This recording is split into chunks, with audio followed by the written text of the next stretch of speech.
Conspirad contra el rey y lo pagaréis multiplicado por 100.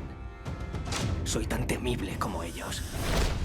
Ni te imaginas los sacrificios que hice para sentarte en el trono. Well, hello, Matthew. It's Gonzalo from Cartelera in Spain. First of all, such a pleasure being here with you, and congratulations, because the show, again, it's amazing. Thank you, Gonzalo. Thank you. Nice to meet you. The first thing I want to ask you, in the first season, Larys kind of ruled in the shadows. He was like this character. He was a very tricky character. Now that the war has started, what can we expect from him? Will he still be doing his things?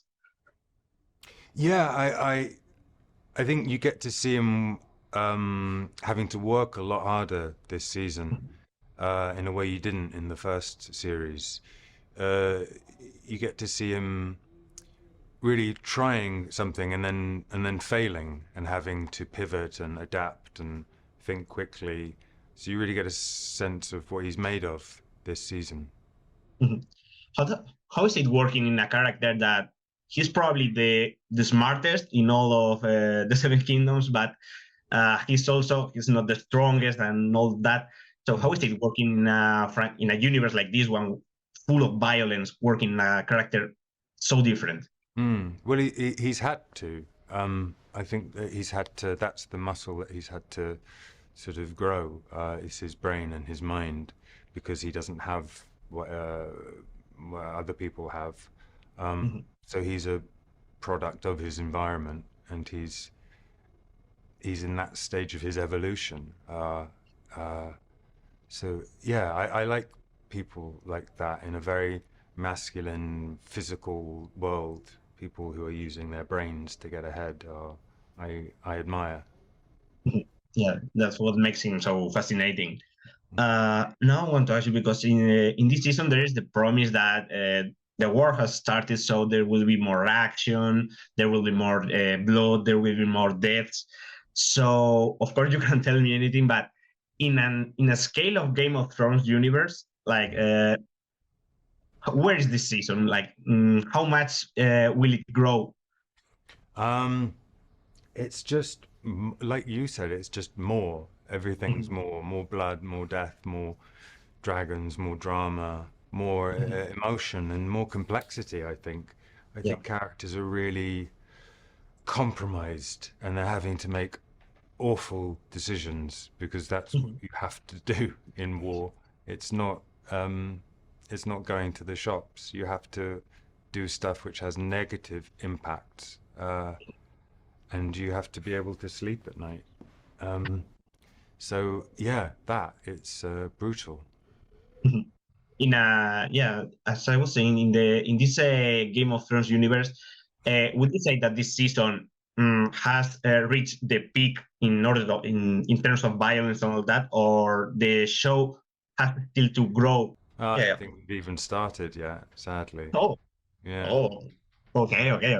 Yeah, nothing yet. That's great. Now I want to ask you, because in the first season there were some fans claim that even if the name of the show is House of the Dragon, there were not enough scenes with dragons. So do you feel that in this second season, will we have more of that? Yeah, the house dragon ratio was a bit off for some people. I think they'll be more pleased with this season. Yeah. Now I want to ask you, there is a moment in the final of the first season, which is the death of Luke, which everybody expects that it will be like the point in which the second season starts. So how will it affect the story, the show? How important will it be? Well, it's Franz Ferdinand getting shot. It's the inciting incident that kicks off everything. It's a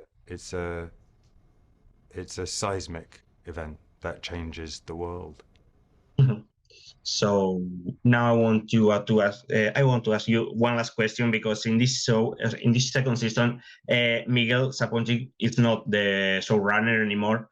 So I would like you to tell me, did you feel any difference? I mean, which was the difference between working with him and not working with him, with Ryan, with Alan Taylor? How was the difference? It was, yeah, it was different. Of course, it's different. Miguel's an extraordinary talent and such a sort of force, and so wonderful to be around. So we miss him, but then Alan is equally a force, equally brilliant, and a completely fantastic person to be around. So it's but in a different way. So it's new. It all feels different, but in a very positive way. That's right. That's absolutely great. So I think I have time, yeah, for another question. So as you were saying, these characters have to do like terrible stuff in this war and be able to sleep at nights.